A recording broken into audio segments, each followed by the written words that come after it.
से कुछ बात करनी है हमें। तो नागिनी न बोली, और जब नागिनी न बोली कन्हैया आगे बढ़े कि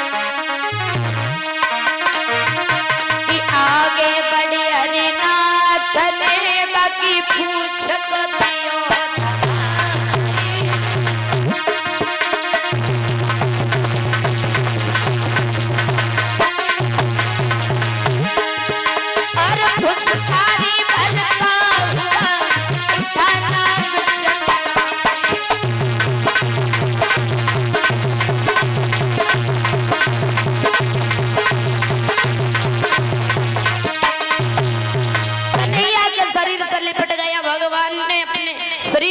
मोटा किया और गर्म किया, कालिया नाग छूट करके जमीन पर गिर गया।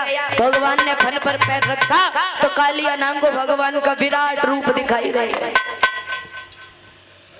और जब विराट रूप दिखाई दे गया और जैसे ही देखा तो कालिया नाग बोला भगवान क्षमा कर दो, गलती हो गई, मुझे नहीं पता था कि तुम भगवान हो।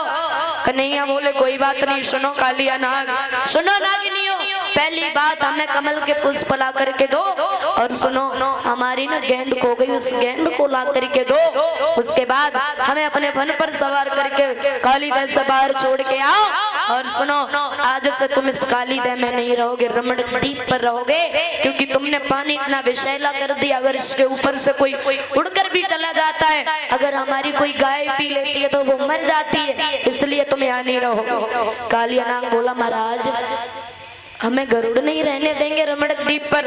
भगवान